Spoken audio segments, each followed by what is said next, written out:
Hello, everyone. Welcome to Celebrating Her Today and Everyday session organized by Smart Gen Rising. My name is Renuka, and I'm the founder of Smart Gen Rising, an initiative focused on social impact, awareness, and empowerment.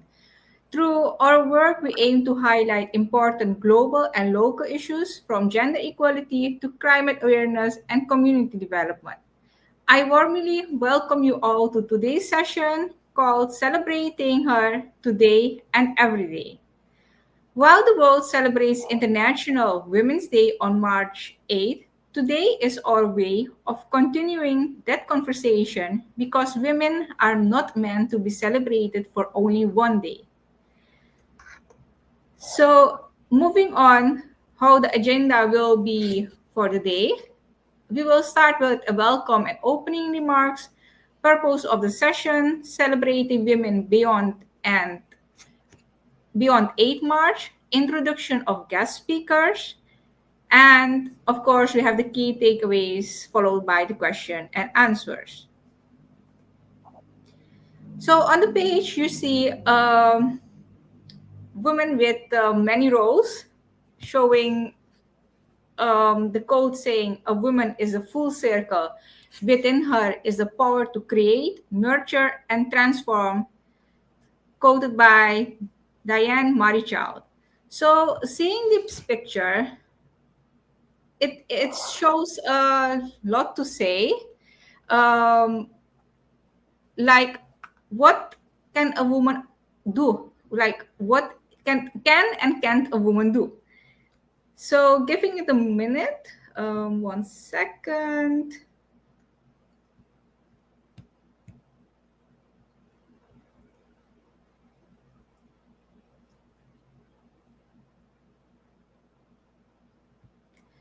So what we see here is just not an art picture. It is the reality that happens in real life.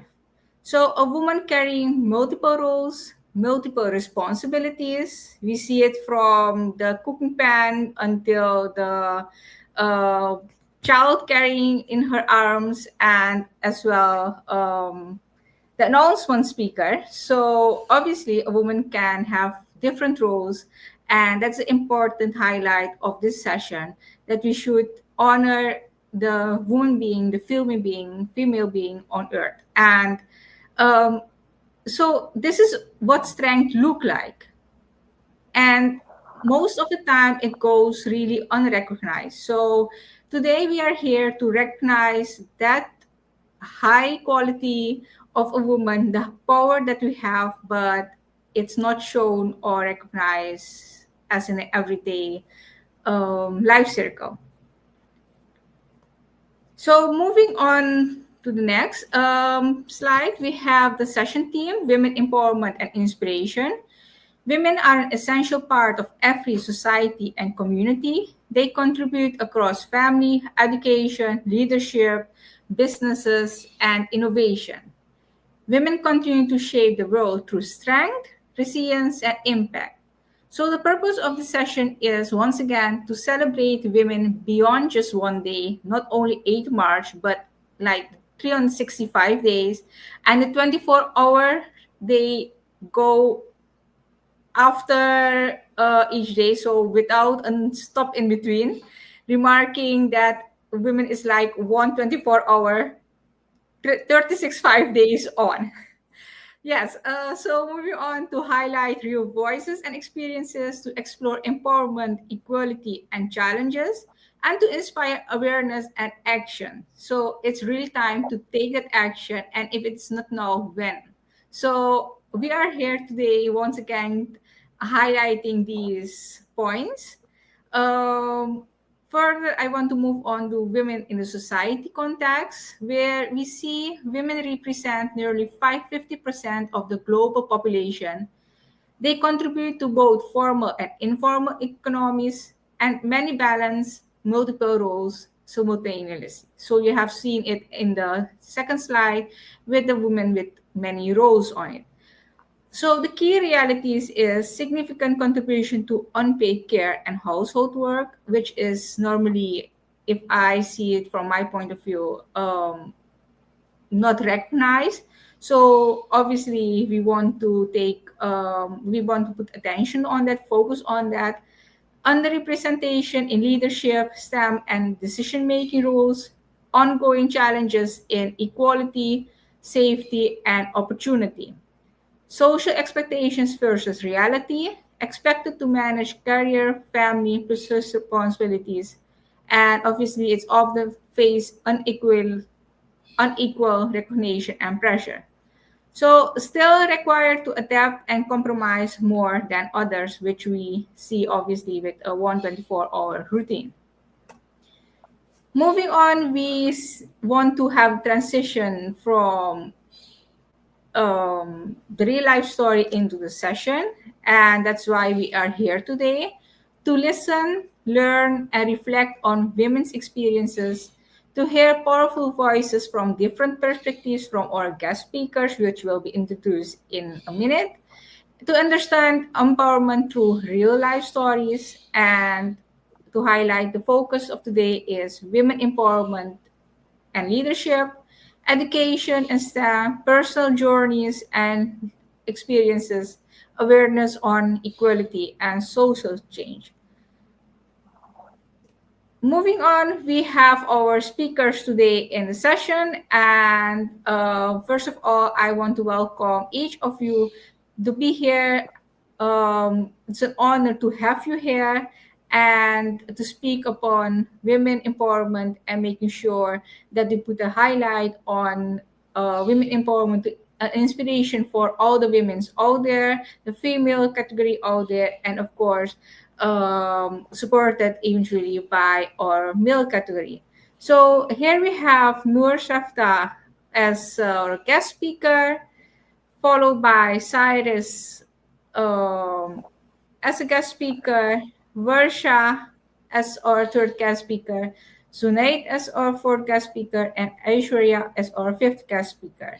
So, Noor, I would like to give you the floor to say welcome to our viewers, and we will give the floor then to Cyrus. So, Noor, the floor is yours shortly to introduce yourself. Hello, everyone. First of all, I want to say thank you so much for this invitation. I'm truly happy to be here today and to be part of such an inspiring initiative. So, I'm Noor Safta from Tunisia, and I'm a full stack software engineer with a background in cybersecurity, AI, and UX design. And I'm also an associate at the International Organization of Youth, where I contribute to initiatives focused on youth empowerment and global engagement. So happy to be here. Thank you. Thank you very much, Noor. Welcome to the session of today. Celebrate her today every day. We're passing the floor to Cyrus. Uh, hello. Bonjour, everyone. My name is Cyrus Kwanwe Jr., and I'm the founder of Conhort in CHR, an adolescent girls institution in Liberia that work immersively to protect and empower young girls through awareness, advocacies, and programs. I'm also the Speaker Emeritus of the Liberia National Children's Parliament, an institution, child institution in Liberia that controls over 2.5 million children.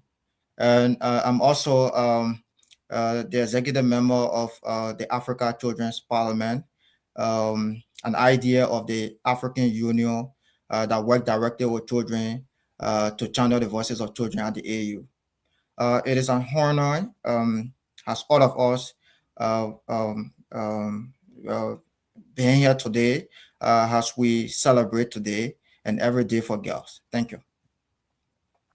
Thank you very much, Cyrus. I'm giving the floor to Varsha. Welcome. Hi everyone, I'm Vasha Ramharak. I'm from the Republic of Trinidad and Tobago. It's an absolute honor to be here with you today. A bit about myself. Well, I am a health, safety, environmental, and sustainability specialist, as well as an energy transition strategist and ESG champion. I've been practicing occupational health, safety, and the environment and sustainability strategies for the last over a decade.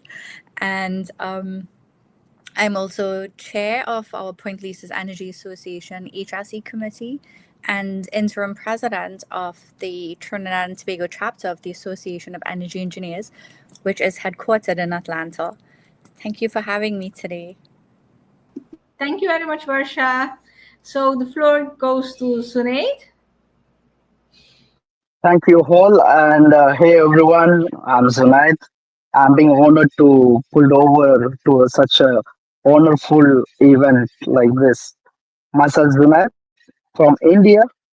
I'm basically a HR professional of 13 years, and I'm a sustainable development activist, and I'm being a part of Sustainable Development Council as well. I represent a lot of communities and countries towards Sustainable Development Act. And I'm here to be a part of women empowerment. I'm more excited to give key takeaways towards this event to contribution towards all. Thank you. Thank you very much, Sunaid. I'm giving the floor to Aishwarya to introduce herself. Thank you very much, Renuka. Greetings, ladies and gentlemen, distinguished guests, and fellow advocates around the world. My name is Aishu Narasimha Devran, and I am from India. I'm currently based in New York, and I am also a fellow youth advocate with experience working with different NGOs in education, culture, and climate change. And as, of course, our esteemed Madam Moderator Renuka mentioned earlier, along with Noor, I'm also a team member at IOI-IYC. I am very much passionate about gender equality and definitely looking forward to today's meaningful conversation, how we can indeed advance gender harmony in our society. Thank you. I pass it back to you, Renuka. Thank you very much, Aishu, for introducing yourself, and each of the speakers for introducing yourself. So before we give the floor to each of the speakers to have their 10 minutes of discussion, each of them will be having 10 minutes that they can tell their story or present their information on women empowerment that they have. So before that, I would just like to tell you a story. So the story about we as women. So about the female factor. To start with, like to say, a girl is born as a child. So it's her first journey. It is her first phase that she is born as a child, as a daughter, followed by a wife, a mother, and many other relatives that she plays as a role. So, in some parts of the world, her birth is celebrated, seen as a blessing, a symbol of love, even compared to, for example, in some cultures as a goddess. But in other places, her birth is met with silence, with disappointment, sometimes even seen as a burden. Her journey begins as a child. She is told, be careful, sit properly, don't go out too late, don't do this, don't do that, all with restrictions. While others are told, be free, explore the world, go live your life, you're free to do anything. She grows up learning not just how to live, but how to adjust. As she becomes a young woman, she is taught to protect herself, to limit herself, to think twice, even for a third time, even when she dreams big. Yet at the same time, she is told she can be anything, while at the same time, she is discouraged to grow further and develop. These are two realities, just one life. As said before, then she becomes a partner, a wife. In some homes, she is respected, supported, uplifted, while in others, she is expected to compromise, to adjust once again, to carry the weight of keeping everything together. Then she becomes a mother. That journey isn't easy as well. She brings life into this world, enduring pain, sacrifice, and transformation. She becomes the backbone of a family, which most of the time isn't even recognized and appreciated. The emotional strength everyone depends on. And still, she is expected to give more and more and only more. As she grows older, she continues to care, to support, to give, often putting herself at last. And even today, in many parts of the world, women are still silenced, underestimated, underpaid, and in some cases, abused.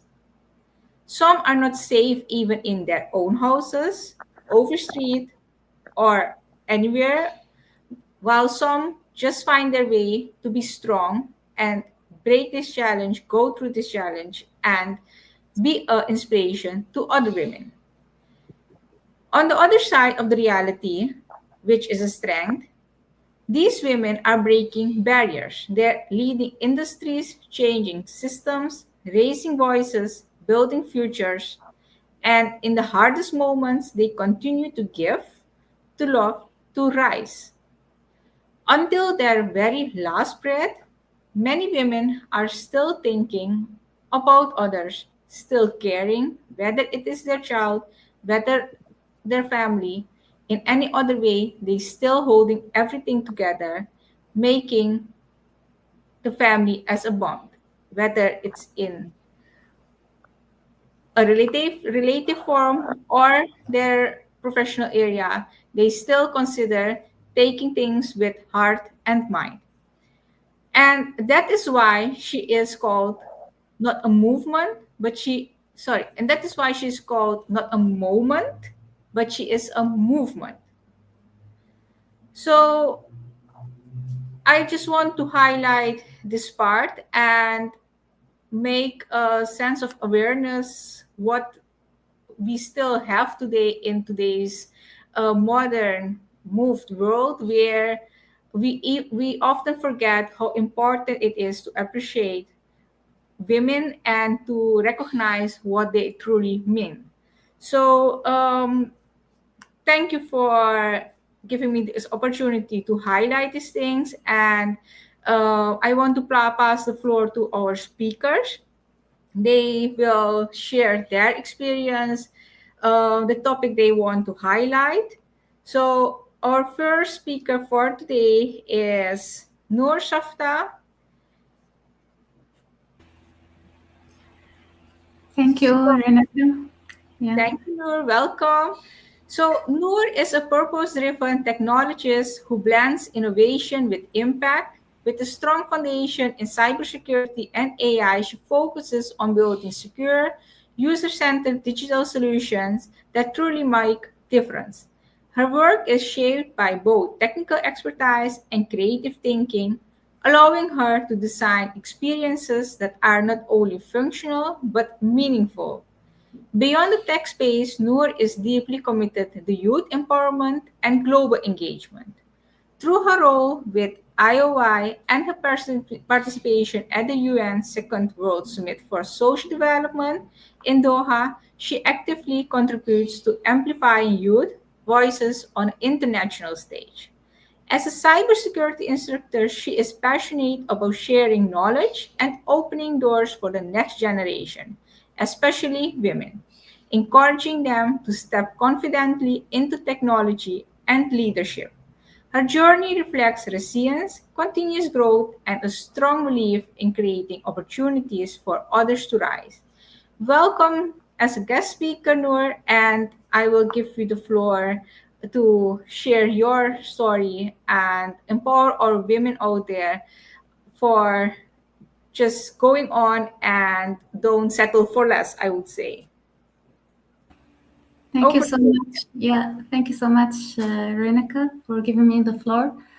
So, during my engineering studies in Tunisia, I was often in environments where most of the students were men.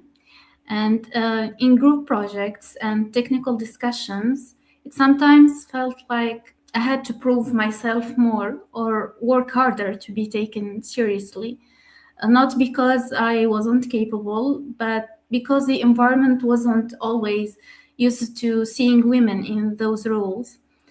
So I also remember hearing comments like maybe engineering is too hard for you, maybe business would be easier for you.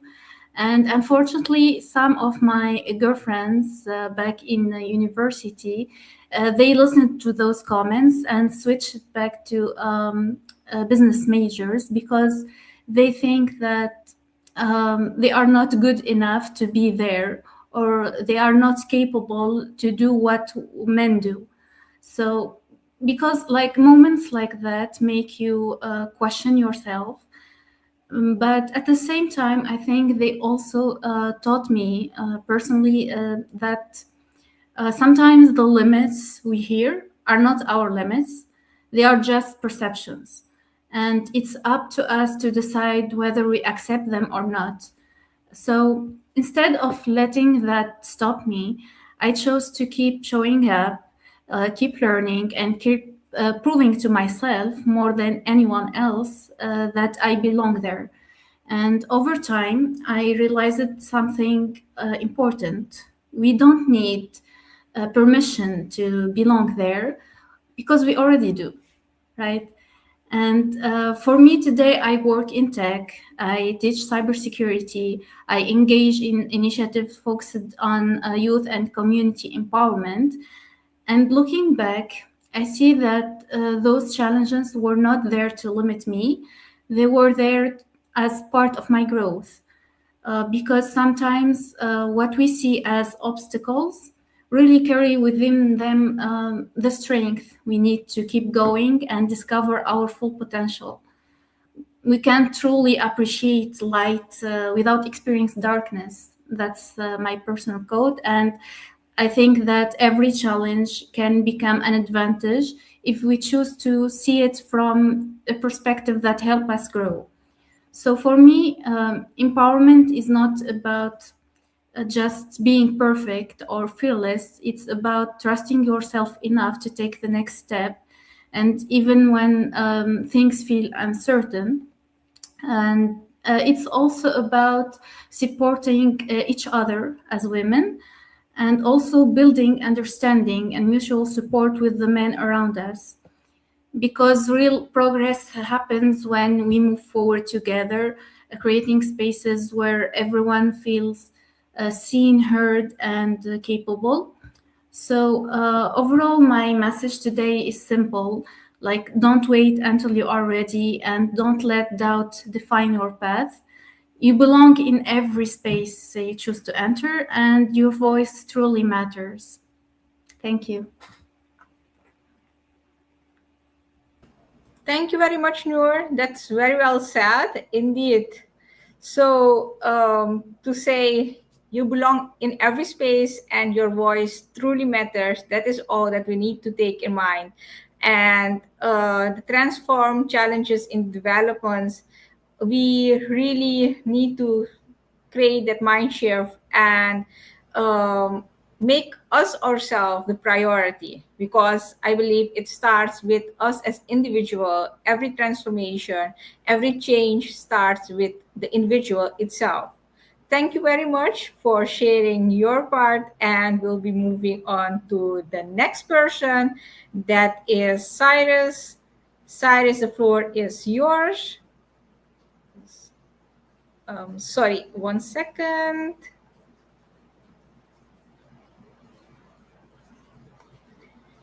Yes. So Cyrus is a writer and powerful communicator whose work transcends borders, reflecting his passion for Pan Africanism and youth empowerment.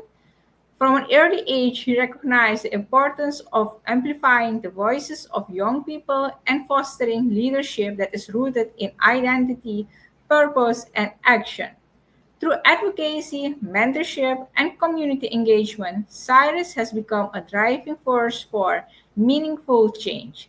His journey is not only about personal achievement, but about inspiring a generation to think beyond limits, embrace their heritage, and take bold steps toward shaping the future. With every word he writes and every conversation he leads, Cyrus challenges assumptions, sparks dialogues, and encourages others to lead with vision and integrity. Today, he stands as an emerging Pan Africanist leader whose influence continues to resonate across communities, inspiring young people to harness their potential and making a lasting impact. Thank you. Welcome to join this floor today, and I'm giving the floor to yours. First of all, I want to welcome our viewers who are there watching us live. So thank you for watching, and please share with us where you are watching us from, and show all the support. So giving the floor to Cyrus now to share his part. Okay, thank you so much, Ranuka. It's a pleasure to be here. And before I begin on the topic empowering young girls through education, I want to share a story that came with a question. When I was the national speaker of the Liberia National Children's Parliament, I have a female, a girl, who was an executive officer to my office, and she was so educated. She knew the letters and she knew administration. So this girl did extremely well in my office, and my office was kind of going real good. So then I asked myself, and this question go to all of us.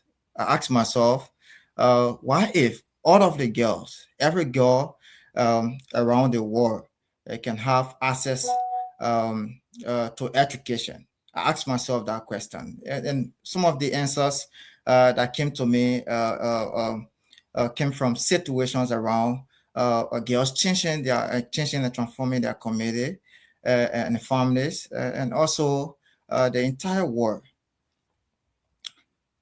Ranuka, can you? Thank you. Okay. Um,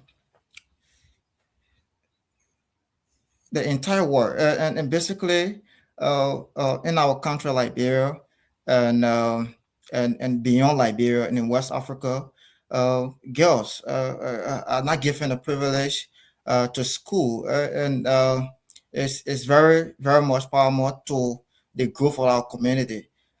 When I had a project called Empower Project, I mean, it was a very unique project that worked that was an alignment with stakeholders and government institutions in order to support girls and to eliminate female genital mutilation. It makes me to deeply understand that girls can be the change, because at that time we have he for she, we have a lot of men and a lot of boys that took the lead to reaching out to rural communities, to making sure that the voices of girls are here and they are prioritized. But all of these things didn't work until we went back to girls who were driving change and who were learned and who had the subject to themselves to to embark on the journey leading into rural communities. I mean, to be of advocacy change, and it works. So it makes me to understand how girls are really powerful when they have access to education. Despite probably despite all of the INGOs and advocacies, actors, and all of the global engagements, we still face a lot of challenges when it comes to girls having access to education. And this is the thing. Uh, uh, Now, globally, we have over 120 million girls that are still denied access to education. And it is not basically because they doesn't have dreams, or they are not passionate enough uh, to embarking on their dreams journey, but it is definitely because of barriers, which of course now in Africa, in Liberia, uh, there are cultural norms. There are um, societal norms, and there are a lot more of challenges that are, are inheriting girls' education in Liberia. Education, what we should understand, education is not a privilege across the world. It is a fundamental right. I mean, it's a basic right for every human, and primarily for girls. And with girls being excluded from having access to education, the world loses potential, innovation, and also leadership. In Liberia and Africa as a whole, the first female to serve as president was Mother Ellen Johnson Sirleaf, and she was a female, and she served as president for Liberia. Her leadership was inspiring. These are some of the reasons, some of the norms, the reason we should start understanding how females are honestly important when it comes to education.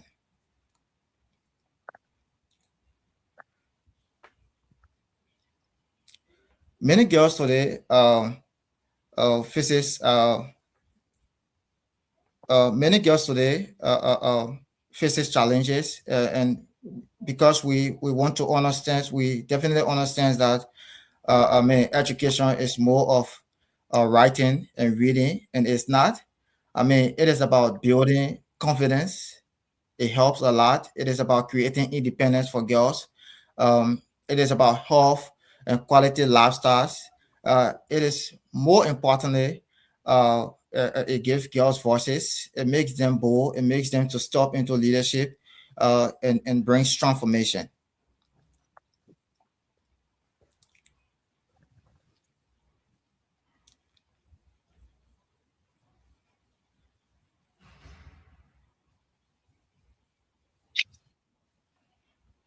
Uh, when a girl is educated, as per statistics, when a girl is educated, the impact goes far beyond what we see. Uh, she becomes a leader. With all of the different statistics, men are being Exactly. educated, men are being factor of change, yes. But of the statistics, um, 38% of men that are being educated are not going back to becoming factor of change in community, are not going back to community engagement, are not going back to leading grassroots efforts to making sure that young people are transformed.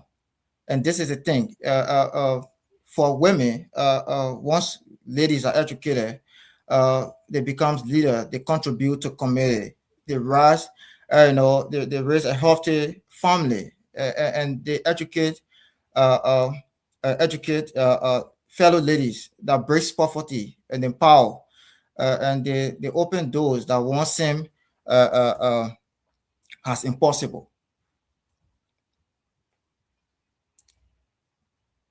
In our community today, uh, we truly want to understand that empowering young girls is a high level action that need to be exhibited, and government must invest uh, in education. Community must challenge uh, harmful norms, which of course are very paramount today in our society, and schools must be safe, inclusive, and supportive. And girls must have a very unique space, a very unique environment where they can express themselves, where they can feel safe to learn and to impart. As young people, we are not the leader of today. Uh, we are the leader of tomorrow. Uh, we are the leader of ever. We have a responsibility to speak. Uh, we have to support girls around us. The challenges of stereotypes, it should be a primary responsibility of us. And we also have to use our voices online, offline, to advocate for change around us. Empowering girls can never be an option. It is necessary. Each of us has a role, a very primary role to play to support education initiative, to encourage girls and mentor girls and speak up for equality because change starts from us. As we celebrate her today and every day, let us be reminded the future is not just female, the future is educated. Thank you so much. Thank you very much, Cyrus. That's really very well said. We are the leader of today, of tomorrow, and forever. So it's indeed supporting the girls, the females, to make it a priority. And we should empower girls, females. It can never be an option, it is a necessity. So, marking that we are not an option, we are the necessity. So, moving on to the next speaker.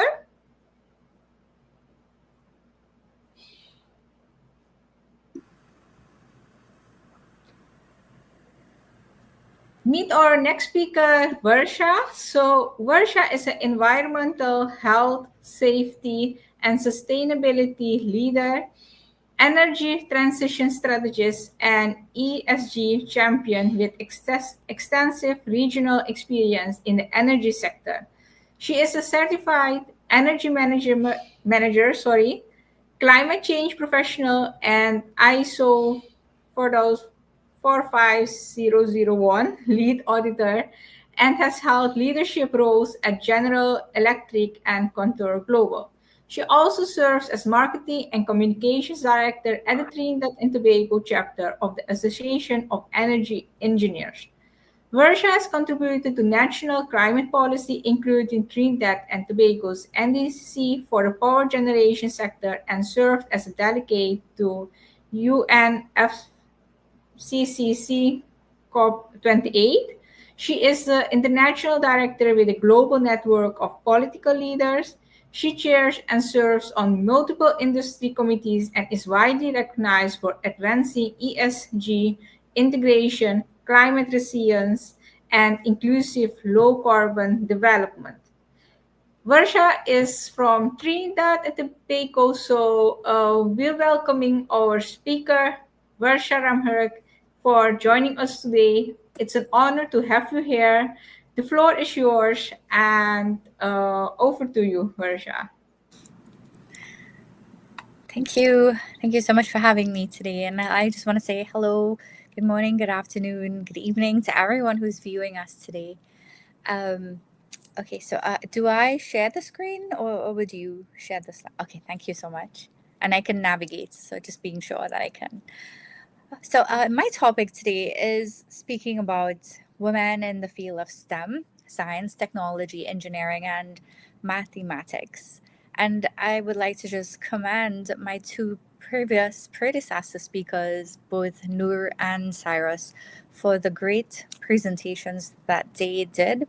Especially Noor, she spoke about her space in the field of IT and technology, as well as Cyrus, the importance of girls in education. So mine just follows on their footsteps, especially with regards to females in STEM. And let me just give you a bit of background about, myself personally. I'm sharing, experiences. When I entered the industrial sector, which is very male dominated, there are lots of comments similar to what Noor had mentioned. Um, why are you here? This is a man's world. What are you doing in this field? And I held my ground. I knew this is what I wanted to pursue, and it was not, those negative comments were not going to stop me or deter me from pursuing this career. So just a bit about, the STEM careers for women, they tend to often be less productive than men's STEM careers because women's careers are somewhat shorter, owing to, what Renuka has mentioned, sometimes, they focus on the family values, family duties, responsibilities, etc. And also, there have been statistically proven to be higher dropout rates, 20% chance leaving the academia. The entry and advancement in STEM fields have been historically associated with legal, social, and cultural deterrence. So we have seen on a geopolitical landscape, for example, in Afghanistan, the Taliban has stopped girls and other females, higher education at all levels, from the primary to elementary through tertiary education. So our world population, approximately 50% is female, and less than 30% STEM professionals is female. And the premature end to women's STEM careers were attributable to unfortunate incidents of discrimination, unconscious bias, and as well as sexual harassment. Women of color particularly faced greater challenges.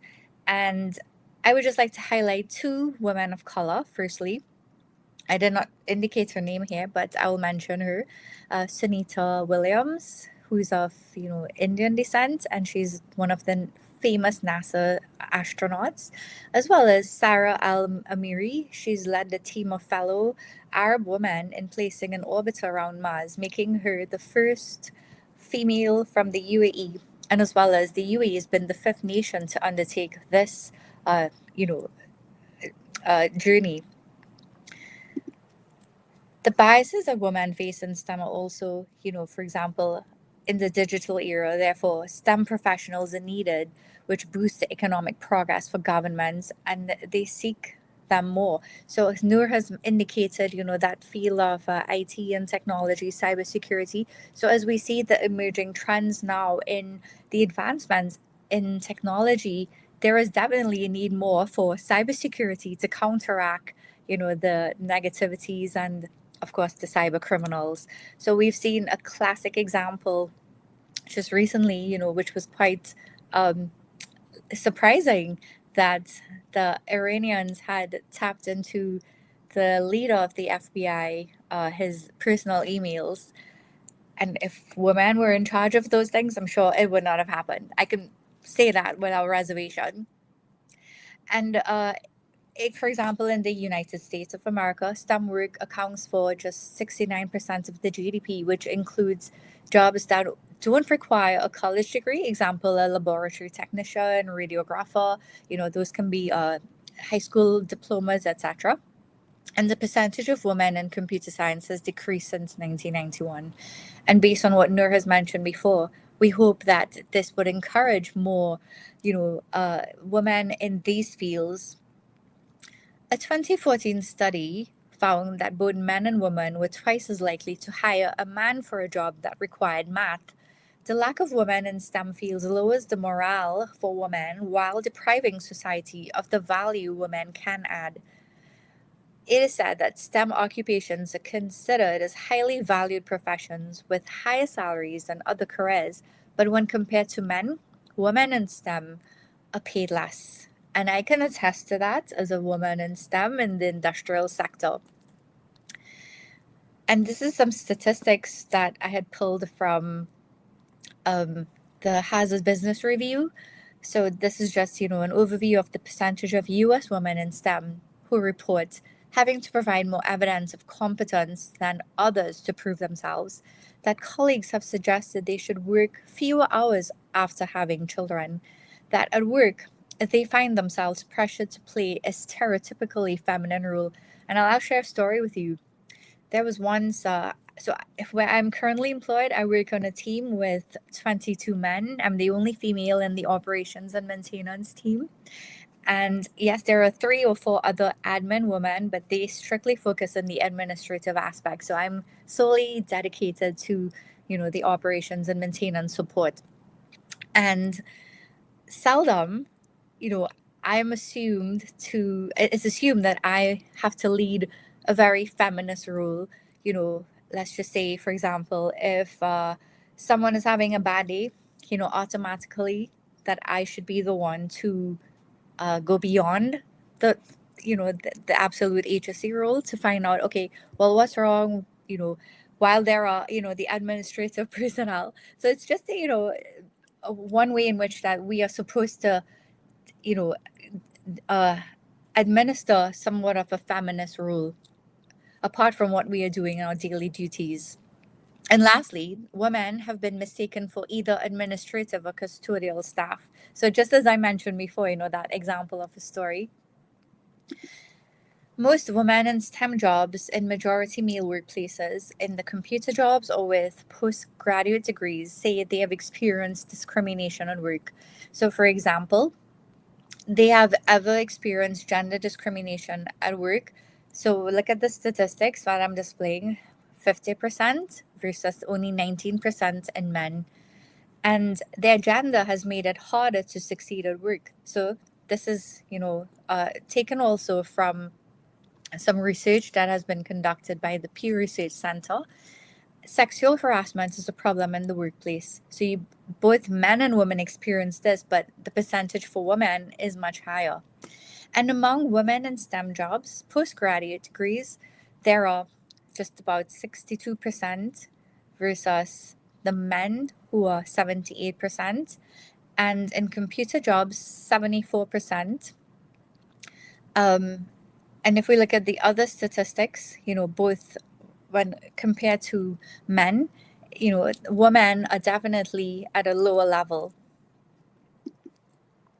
So the top 10 challenges women face in STEM, the unconscious bias. So it's there. It's subtle, but it's very evident. The lack of workplace flexibility. Sometimes women do not have the flexibility to, for example, if they must attend to children, etc. The hustle culture, the unclear promotion paths, lack of mentorship and sponsorship. So you usually see, in the patriarchal world that you see the men, the father figures looking after the younger ones, the younger males, while you hardly see that happening for women. Institutional racism and sexism, the gender pay gap, not being able to speak up, poor communication, and lack of support. So these are the top 10 challenges faced by women in STEM. Nothing in life is to be feared, it is only to be understood. And these scientists are helping us understand and change the world for the better. This was the saying of the famous Nobel Peace Prize laureate in chemistry and physics, Marie Curie. And I'll leave you with some last, empowerment strategies. I read this book called Glass Walls by Dr. Amy Deal. It's a very excellent book. You can find it on Amazon. It's a strongly recommended book for everyone to read. It's helped me a lot to understand that I am not at fault when men treat me indifferently in the workplace. It's really their problem. So usually, when you see people are saying bad things or they're criticizing others, it's really a deficiency from their side. So when they lack something, they tend to speak negatively about someone else. Lastly, to strategically address the gender bias, anticipate the obstacles. Noor has mentioned some before. I've given examples as well. Recognize and identify gender bias in all its forms. We have two gentlemen on this presentation panel today, and I would like to really commend them because it shows that they are part of the filling that gender inequality gap. So I really want to commend both you, Zanet and Cyrus, for being here, as well as all of the other men who truly support filling that gender bias gap and ensuring that there is equality in the workplace. Try not to endure it personally. I know it's harder to say than do, but sometimes the biased individual is unaware, but address it with the person. Sometimes you have to, not lash out, but highlight for them, hey, maybe remind them that they also have wives, mothers, sisters, daughters, nieces. They would not like that if any of their relatives are treated like that. Prepare, anticipate the obstacles, so recognize and identify the gender bias in all its forms. We know that this is very existent right now. Build a support network, so feel free to reach out. I'm sure Nuru would extend her her social media or whatever. I'm also going to do it. Feel free to reach out if at any time you feel as though you need that support, you need someone to lean on. There's no harm in reaching out. Each of us here has experienced it before and we've reached out. Support is always something we need. And know your self-worth. Lastly, I leave you with a saying of mine: stand tall and majestic like a wind turbine. Harness the wind with your mightiness, for you are capable of using the available resources to generate the magic of power. Thank you very much, everyone.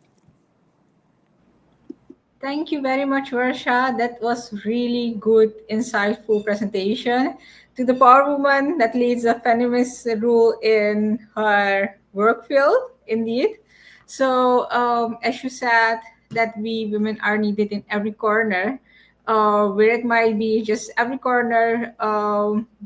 We are just needed, just to say so, and it's a life ongoing challenges that we keep occurring. Like every woman just need a life going challenge that every woman keeps getting, but I guess we're getting over breaking these challenges, getting over the obstacles. Sorry. Yes, and what you said, it's not your fault. It's not us women fault of how we are treated. It is the lack of the other person, of their thinking, and it's their fault. So they need to help themselves, I guess. So yes, it is. I've also like we need to treat each woman, each female factor properly, and we need to change that mind shift that um, break that stereotype, I would say. And it is all support that we really need, support from each individual, from young to old. The times has changed, so that also makes it like we need to change the factors, like the equality, waiting for the female and the male factor. So it is indeed, we need the support from each individual, and we it is shown here, as Varsha said, the males here today showing their support for the women. So it starts here, I would say.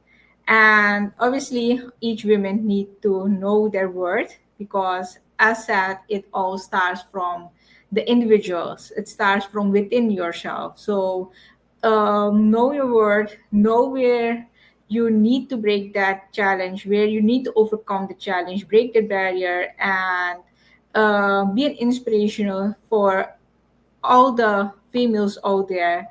We can do it like to get without support of all of you. We need the support. We need every hand to join and make this happen. So everyone watching us today on our social media, it is a request to join us to make sure that we make this happen, this highlight women empowerment. We need to highlight this and make sure that our women or girls for the next generation feel free, feel safe, and it is only we can do it now for the future. So thank you once again, Varsha, for the insightful presentation. And I would like to give the floor now to our next speaker.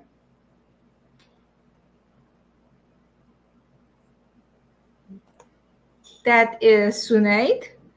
Sunaid is a global HR professional with over 30 years of experience driven by people, purpose, and progress. He focuses on building strong workplace cultures and supporting organizational growth through effective people practices. He is passionate about empowering individuals and creating inclusive environments where people can grow, lead, and thrive.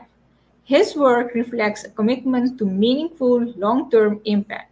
Beyond his professional role, he contributes to conversations on responsible leadership and sustainable development, inspiring a more people centered and forward thinking approach to leadership. Sunaid, welcome to the session of today, celebrating her today and every day. And it's an honor to have you on this stage. Thank you, Renuka. That's an wonderful introduction of mine. And hello, everyone. I'm Zamat here. And before my presentation, Varsha Saras Noor has given a wonderful impact and insights towards women empowerment and leadership. Thanks to all for having me. And this is a wonderful, diversified stage where I'm being having a privilege to talk on women empowerment, from participation to power, from fearless to leadership. A woman, what we call, like, she's not in a biological state. We came to earth from woman and we live by woman. Woman is a beautiful thing in the world where it is the responsibility of men to cherish and support her. The big important concept of woman is like we all have one woman in our entire life. Maybe your mom, your sister, your friend, your relations. We are surrounded. Men are surrounded by women. Trust me, I carried by a woman. Now I'm being on right now in this stage by a woman because mutual respect towards women by men is important. On the domination world of current scenario, women leadership is very important towards the world. You know, there's a small poem from Bharatiya. I'm a new woman, fearless and free, breaking all the chains that once burdened me. Equality in my voice is a white bee. I rise to lead in a brighter way.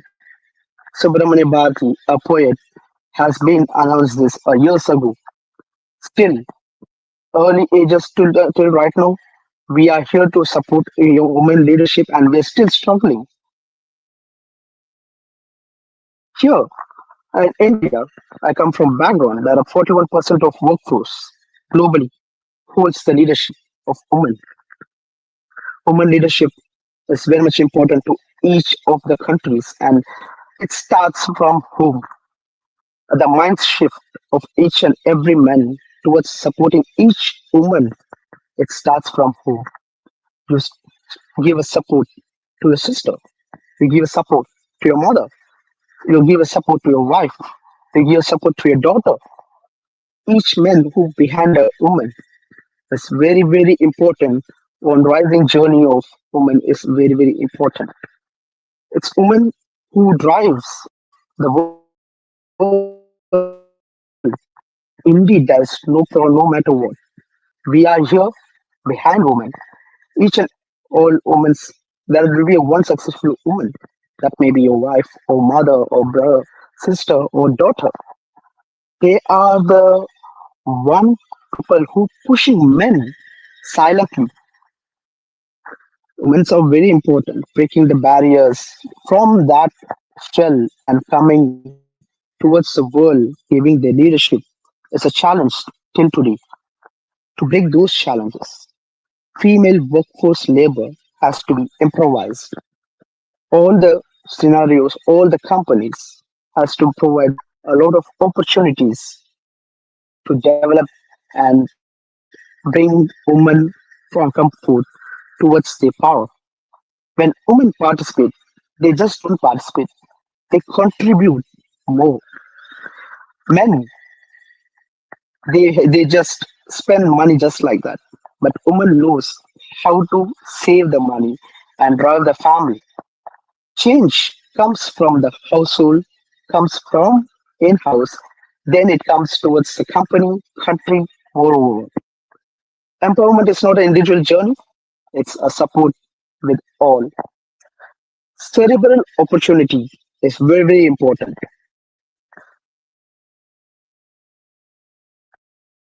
Feminism we are talking, it's not about masculine. Diversifying the opportunity towards all genders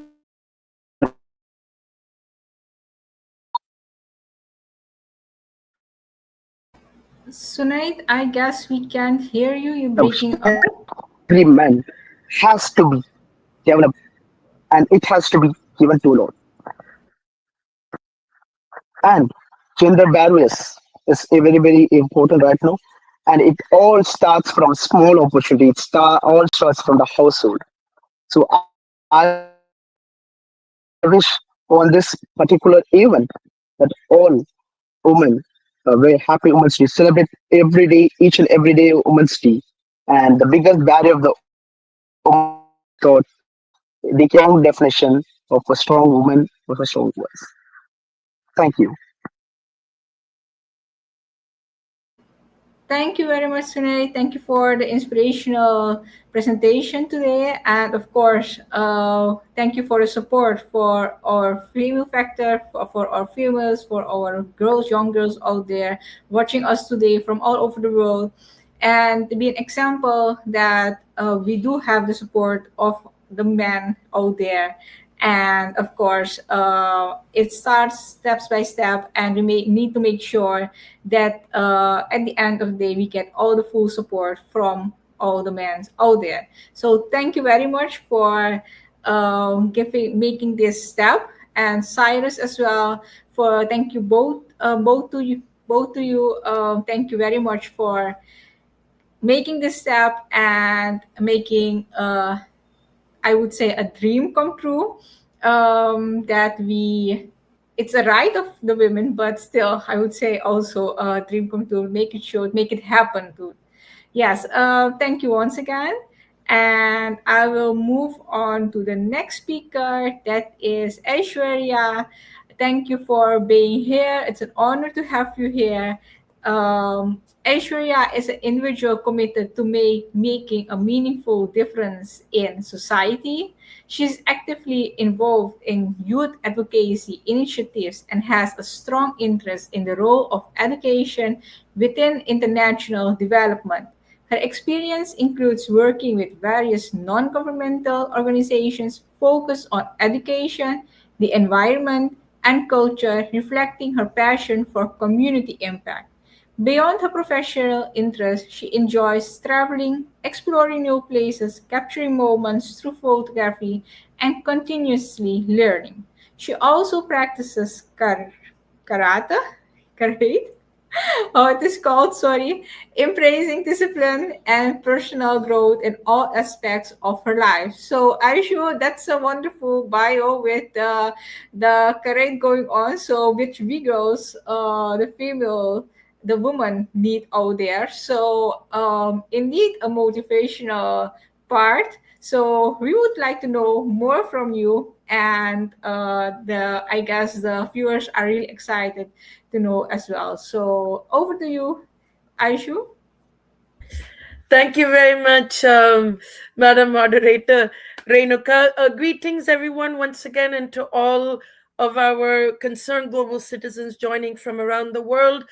Thank you again for the very kind words. It actually, I myself am finding very interesting some of these uh, very I would say these gracious words that you've used, Renuka. I also, once again, would like to thank, of course, all the esteemed speakers who went before me. Indeed, all of your remarks have been very inspiring, and having, of course, everyone representing all genders most certainly ensures that together, side by side, we can make gender equality happen. What I would like to present actually is a little bit more of a complement to Cyrus's presentation in terms of girls' education, but focusing on a slightly different aspect. And then, of course, I'm happy to share on a personal note, as you mentioned, Renuka, with regard to martial arts in that sense, and where again we do have a little bit of that gender disparity to a certain extent to add to a discussion today. As of course, Cyrus very poignantly stated some of the statistics with regard to girls' education.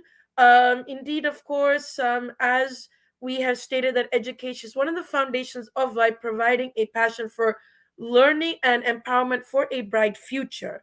Unfortunately, according to the statistics shared previously, 131 million girls are out of school globally.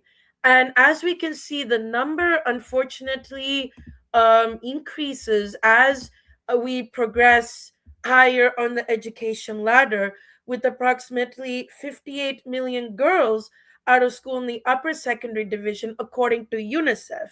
Now, of course, as we mentioned, some of these barriers include poverty, lack of sanitation, infrastructure in schools, conflict, gender bias, child marriage, and henceforth. Of course, as we know, gender based violence is also another challenge which creates that unsafe environment.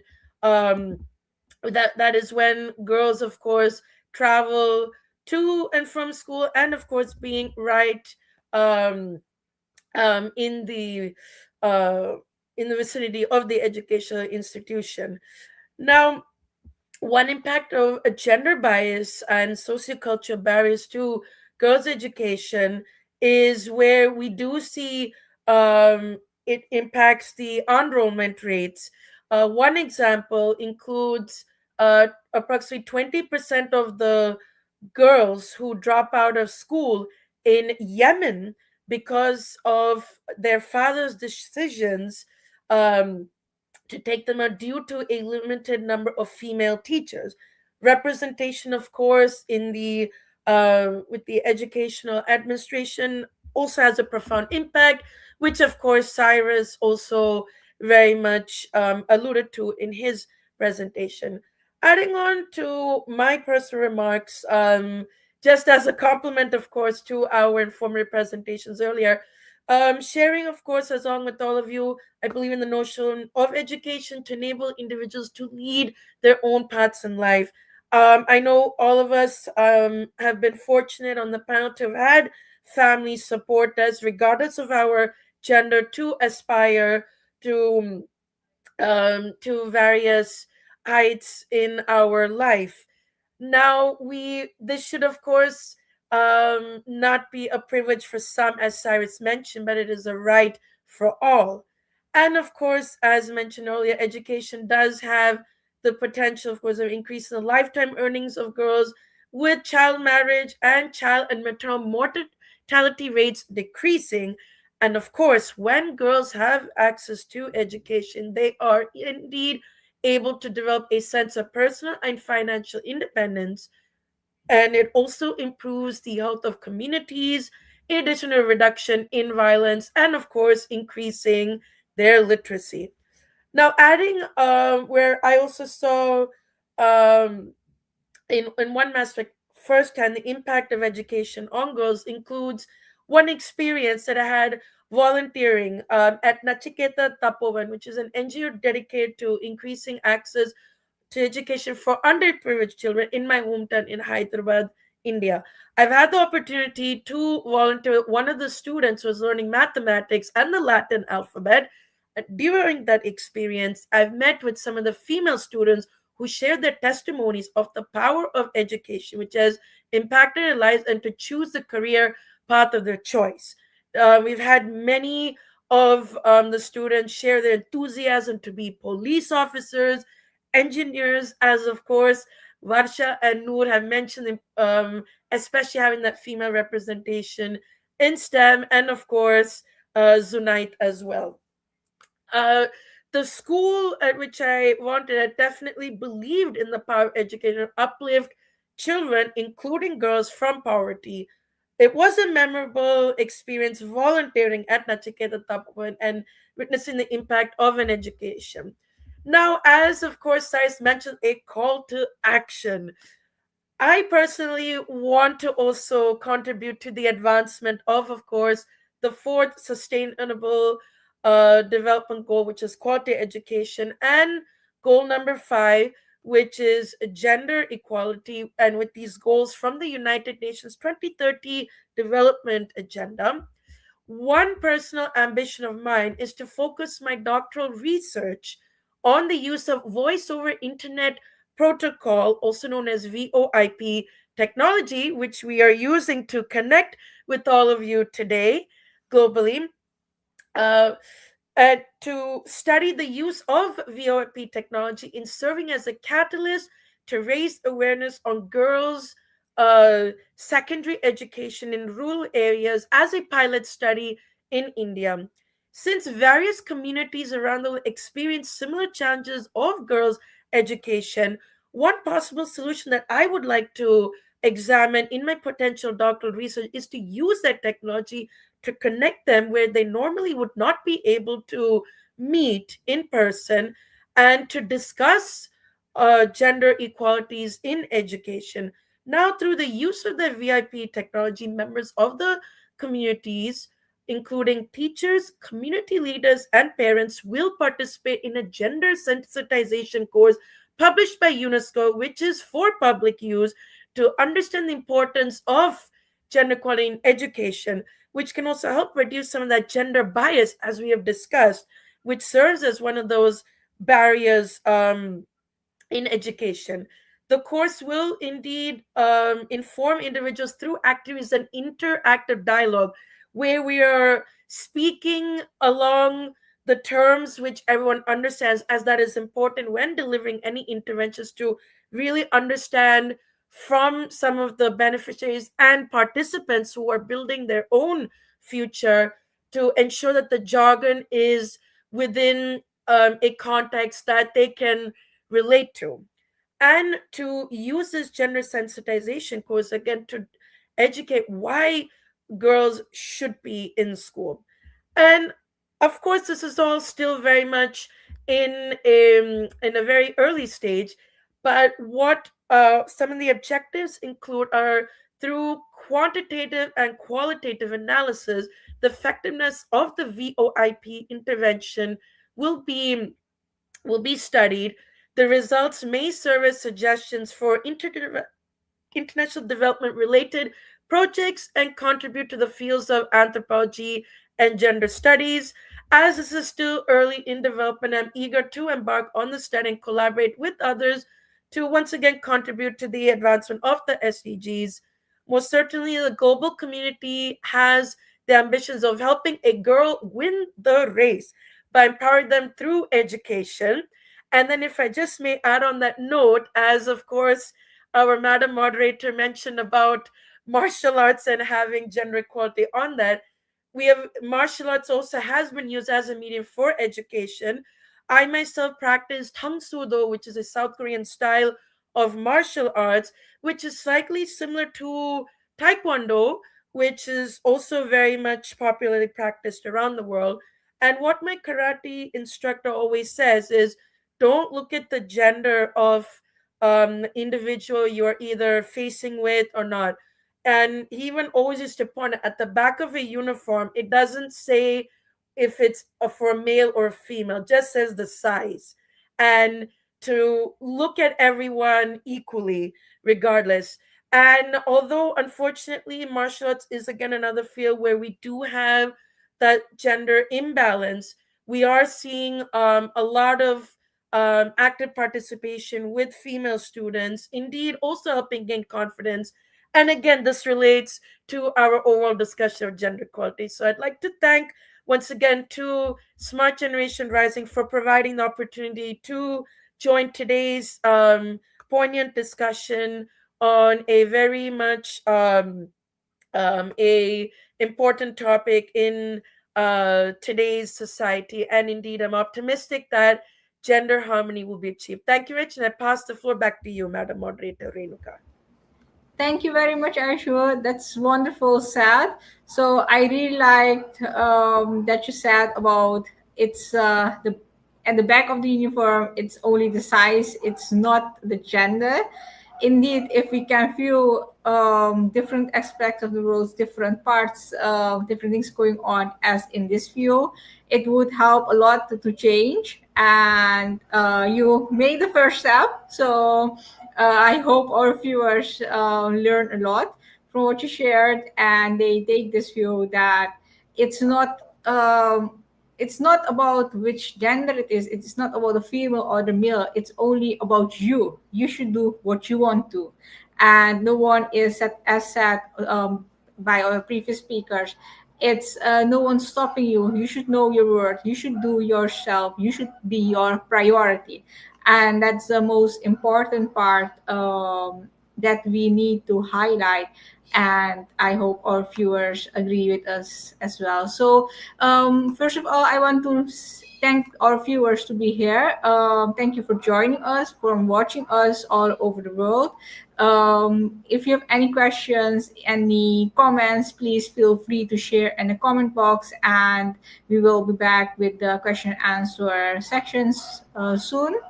So we have had our speakers saying their parts, and the message is all clear by our speakers that the limits we face are often not real barriers, but perceptions.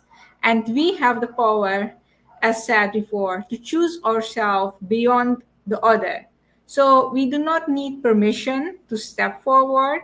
We have the permission of ourselves. We are the individual is itself. So why do we need even permission from the opposite?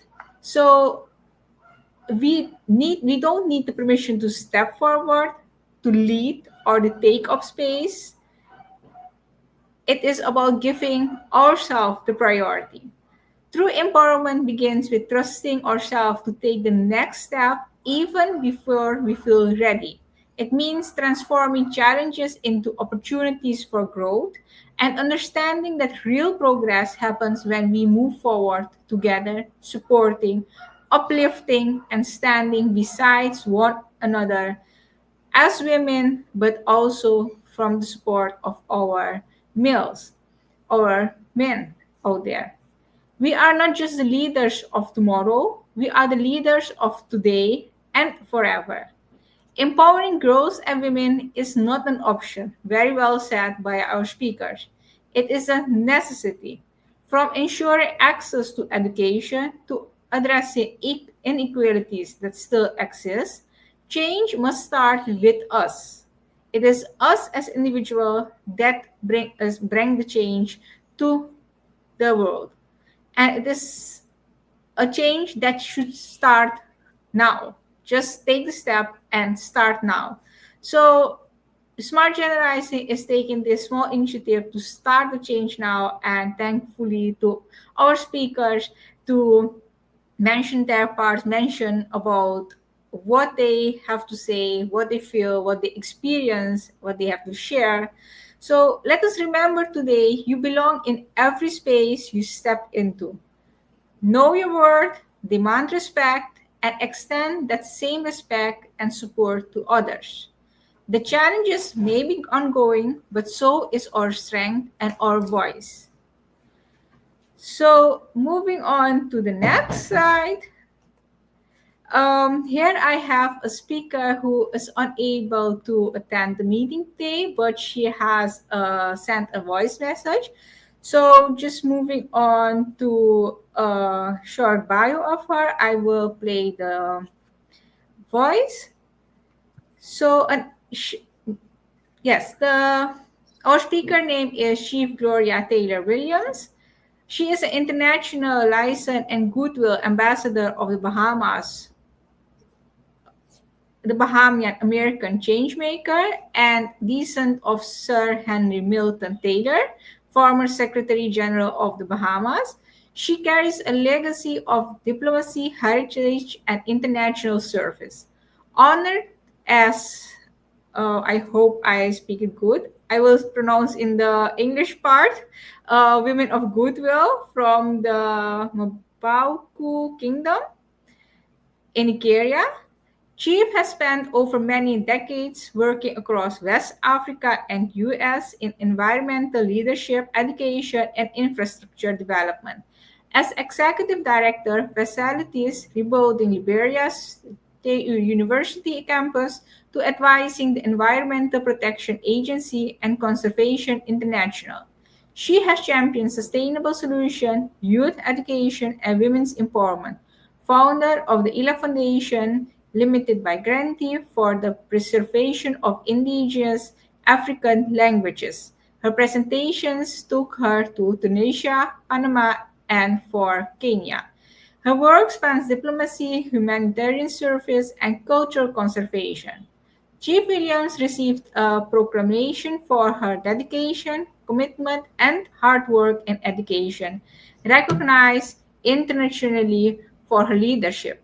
She continues to forge connection between nations, including the Bahamas and Africa. uniting people through compassion, education, and heritage. I will play a voice that she has sent in as she is unable to attend personally. She has sent a pre-recorded voice. This is to honor all of the remarkable women in our lives.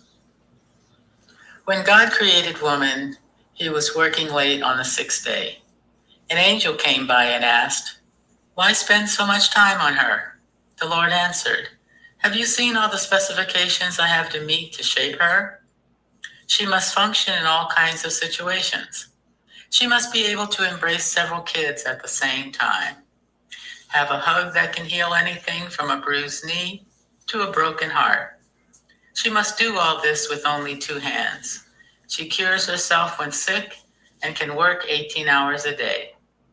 The angel was impressed. Just two hands? Impossible. And this is the standard model. The angel came closer and touched the woman. "But you have made her so soft, Lord." "She is soft," said the Lord, "but I have made her strong. You can't imagine what she can endure and overcome. She can think." The angel asked. The Lord answered, "Not only can she think, she can reason and negotiate." The angel touched her cheeks. "Lord, it seems this creation is leaking. You have put too many burdens on her." "She's not leaking. It is a tear," the Lord corrected the angel. "What's it for?" asked the angel. The Lord said, "Tears are her way of expressing her grief, her doubts, her love, her loneliness, her suffering, and her pride." This made a big impression on the angel. "Lord, you are a genius. You thought of everything. A woman is indeed marvelous." Lord said, "Indeed she is. She has strength that amazes a man. She can handle trouble and carry heavy burdens. She holds happiness, love, and opinions. She smiles when she feels like screaming. She sings when she feels like crying, cries when happy, and laughs when afraid. She fights for what she believes in. Her love is unconditional. Her heart is broken when a next of kin or a friend dies, but she finds strength to get on with life." The angel asked, "So she is a perfect being?" The Lord replied, "No. She has just one drawback. She often forgets what she is worth."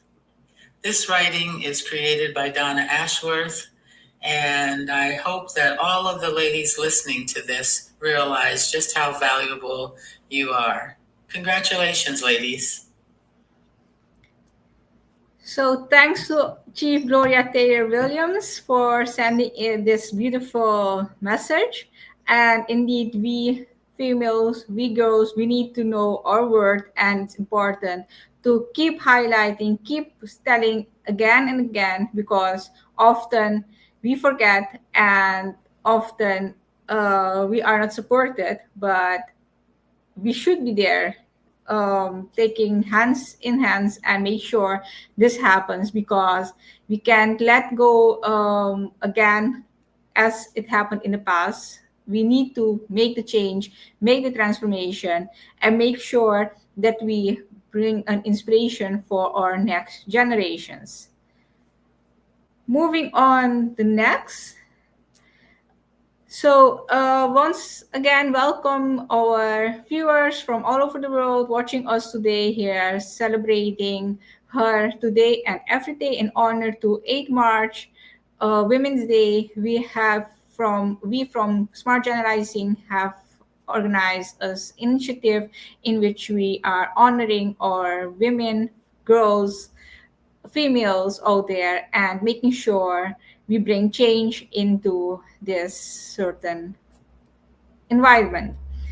So, as each of the speakers have their part saying a wonderful, sad, wonderful presentation given, we are honored to have these wonderful speakers today with us who shared their insights on women empowerment, leadership, education, STEM education, and of course, real life experiences.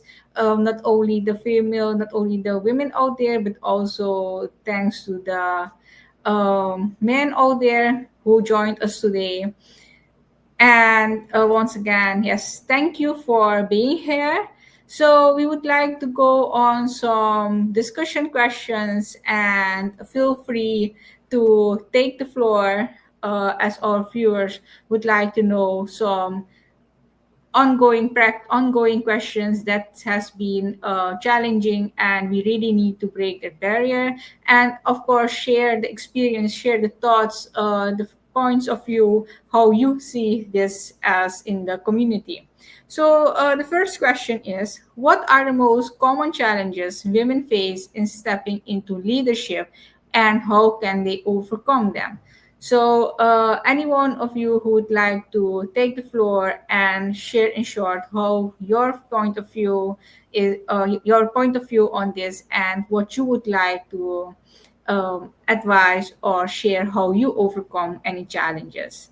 So, the floor is all free. Anyone who wants to take up this question? As I said, trust is important and mindset is very important.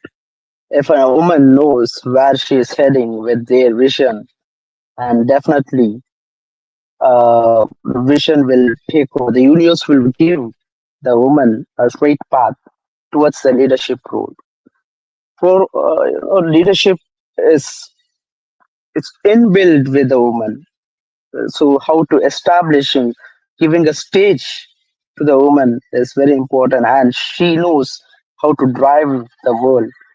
So leadership is always inbuilt in woman. It's the vision of the woman to know where should be delivered and which existence, where which stage she perform. The leadership is not a fail. It's always a win. It's everything. It's in the vision of the woman.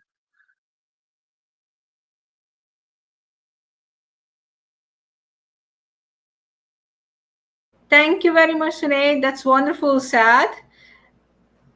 So wonderful. It is about trust and mindset. Leadership is built in the woman itself, but we don't recognize it, and we need to bring that ahead. So giving the stage to the woman is the first important mark that we need to do. So really wonderful, Sad. So our men out there are really being yeah, should I say, focus and broad-minded, I would say. So thank you, Sunaid. Anyone to add on something? Okay, so we're moving on to the next question. How can women uplift each other, and how can institutions help them truly thrive? So anyone who wants to take this? Sure, Renuka. Are you hearing me well? Yes. Okay, perfect. So, well, I would say that understanding where women are and where they would like to advance is one thing. You know, that uplifting would be whether it's mentoring someone or just sharing experiences, both formally and informally. I would say, you know, also there are some institutions engage in women mentorship programs. So if you can align yourselves as well to those, so for example, in my region in the Caribbean and Latin America, we have the Inter-American Development Bank (IDB), which is a wonderful mentorship, women mentorship program. I was able to participate last year as a mentor, and my mentee, you know, she has learned a lot, not just from me, but just from being empowered as well, and you know, understanding what the objectives of the program, and you know, that continued to help her advance in her career as well. And I would also say that, you know, especially to the men, you know, we are no threat to you. We're here to complement you, support you. So give us that opportunity to lead in these aspects. The Wonderful. important point, which Varsha said, an opportunity. Yes, opportunity to be given to the woman. Then only, if you provide a stage to woman only, she will perform. Without giving the stage, how could she perform? So it is a responsibility of all men to move aside and provide a stage to women is indeed important. I'm with you, Asha. So nice to see that happening. Indeed, it's an opportunity, but the given to give the stage to the woman out there, and as we see the support from our men here to the women. So indeed, thank you. So yeah, applause to everyone. Moving on to the next question. Is redefining roles like housewife into general shaper true empowerment or just a new label? I guess many of you have seen this appearing lately on the news, and it caught my attention. Like, is it just something that shapes the just give the modern twist name, or is it really meant and which really means that we got the support? So I would like to know the views from each of you on this one. The floor is yours. I'm happy to start, and of course, just to summarize our remarks, as time constraints also do keep us. Um, yes, I actually like the term personally generational shaper, and of course, I most certainly respect everyone's perspectives on this. I do think it's undervalued. You know, actually being a homemaker, a housewife, the terms, I think that they first of all do still carry a positive connotation. Unfortunately, I know, again, with the gender bias and societal misconceptions, it does seem like it's not considered. So this again goes to dignity of labor, which is another discussion, which of course we may have in subsequent events. I personally do think they are, because it's truly showing how important a mother, does have in shaping the roles of the children. Of course, you do have both parents, and regardless of the family structure, however it may be, I personally do, I'm in favor of that term, and I think it's important to, I think it just gives more emphasis to truly the importance of being a homemaker, so which is one of the hardest actually jobs in the world. And I know my mother always says, and maybe some of you also may heard, it's actually being a parent in this game, it's one of the jobs that does not come with the manual. And of course, Zunait, you're also in human resources, you focus also on onboarding, yes, staff. So absolutely. And if I may add also one more note, which apologies for any verbosity, um Hallmark, which some of you may be familiar, is a very well-known company, especially an American-based company with a lot of Yes. also influence in Canada and somewhere also a few places overseas. They had they're very well known for their cards, and for one Mother's Day, they had one TV commercial where one of, I think there was a member of human resources, so Zunat, going back to your esteemed department, having a job interview with different women, and then sharing the role, like this was 24/7. It involves doing all of these different tasks, and then and then I remember the human resource professor said that is a mother. And this was also with regard to Hallmark cards, and of course wishing your mothers or any motherly figure in your life happy Mother's Day. So just again going back to the term, that it is very important. So apologies again, and I pass the floor to any other esteemed panelists to share their views. Thank you very much. Absolutely, Aishu. As a human resource manager, I see a lot of women onboarding towards my company. My company is a Saudi Arabian-based company I work for. I handle global allies, like I handle Egypt, I handle Pakistan, I handle employees from Dubai, from India. So there are diversified people, and within my company, there are almost 30% of women employees. They ask only one thing for the Women's Day: Zunit, what did you brought diversifiedly for women? So I just said, see, appreciation is very important. towards women. It boosts women to do more, and it is very very important. It starts from the home, as we said. As a homemaker is a toughest job. A mom's job is a toughest job. It cannot be equalized any work. It's 24 bar 7. Whenever we need a water or anything, any work, we go for mother. Where is that? If I ask my wife, where is that? We depend with the woman, and it is a very very toughest job. And bringing on all Indian history, we have a lot of women goddess, and our Indian history and mythology depends upon a woman goddess. Woman, importantly, that importance of woman from being a household to being in a diversified globally. It is very very important, and it is a very giving an appreciation and opportunity. You know, it cannot be wordly driven. You have to feel, make woman the feel that she has been given the privilege, she has been respected towards the community. That is a success towards a woman, I believe so. Thank you very much, Sinead. So, Varsha, do you have anything to add more? I would definitely like to hear from you. Okay, sure. Well, I agree with both what Ashwarya and Zanet have said.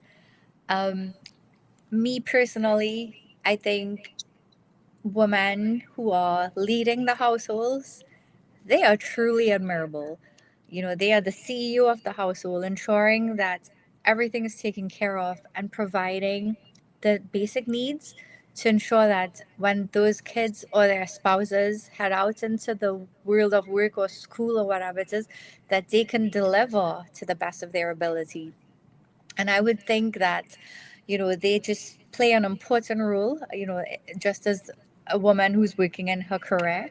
Because I'll tell you, I've seen incredible mothers, the amazing things that they do, and kudos to them because being a mother or you know, whatever you want to say, a household caretaker, they are truly empowered to do what is something that some of us can't do, hold that whole household together and ensure that, everyone is taken care of.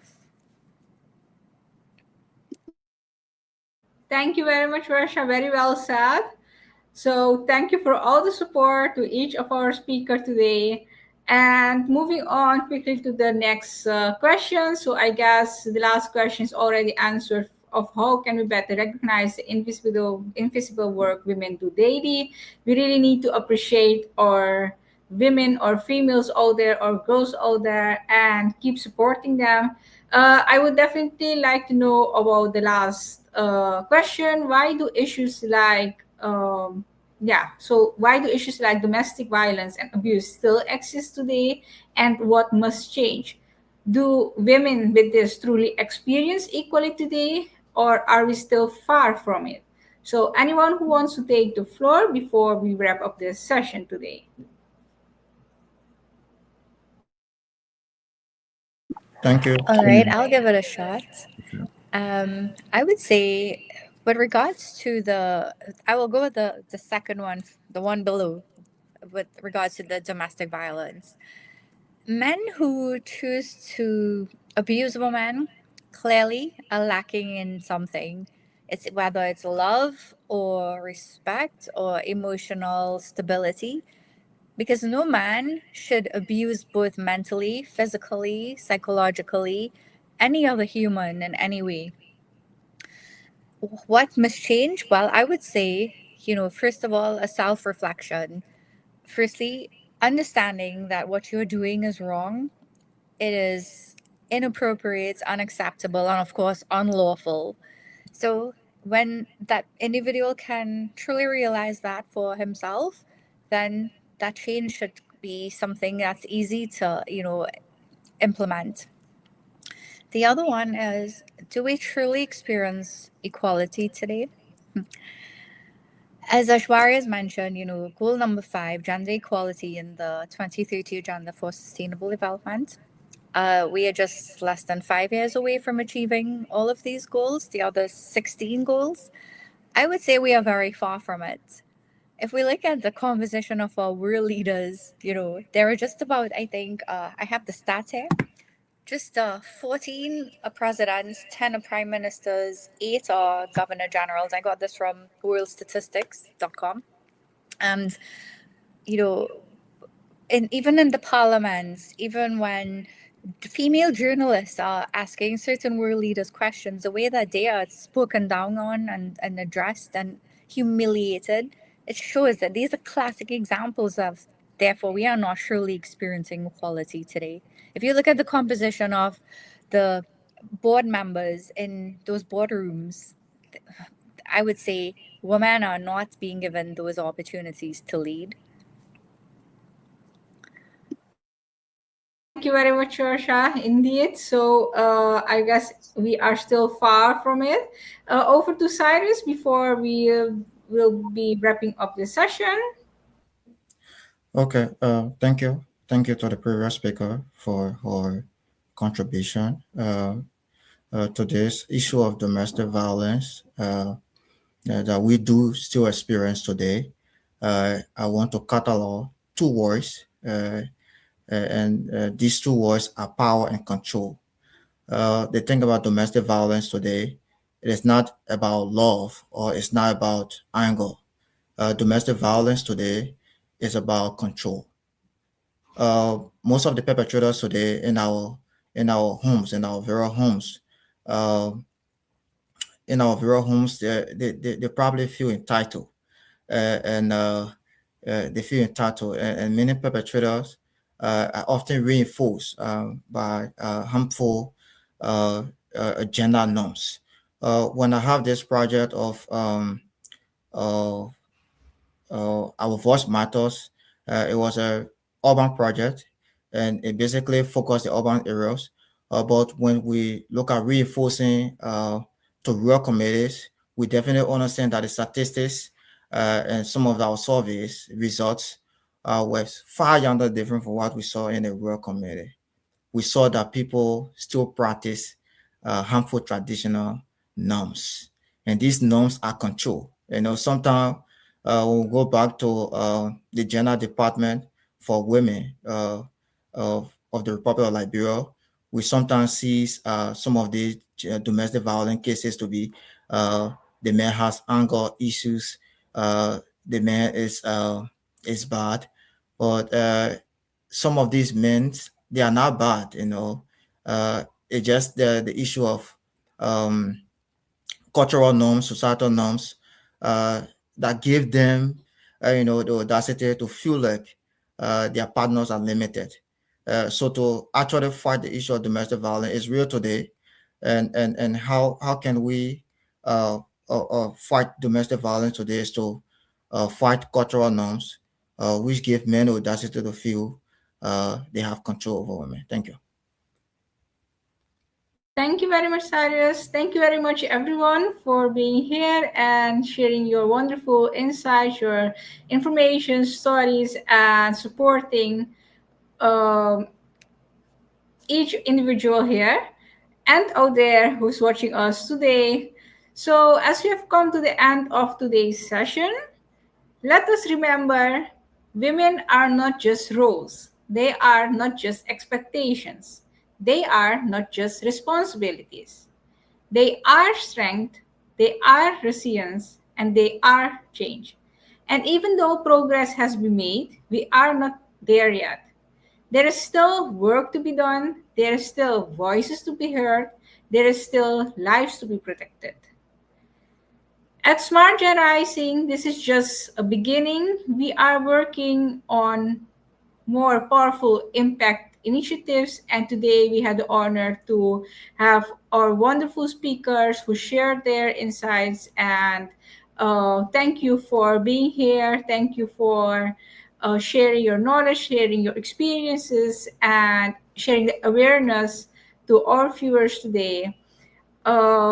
We hope to stay connected, stay engaged. And to our viewers, we would like to say to you, please follow Smart Gen Rising. We're on the Instagram, and any questions, any information, you can reach out to us please feel free. And once again, thank you for watching us today from all over the world. And of course, we will come back with some more initiatives sooner later. So once again, thank you very much to our speaker, Varsha, Aishwarya, Sunaid, and Cyrus. Noor has unfortunately left. She had to catch up something, but also thanks to Noor Safta, she was here and having this very impactful session. It's really an honor to have you here. So thank you all. Thank you to our viewers, and until the next time. Thank you all. Bye.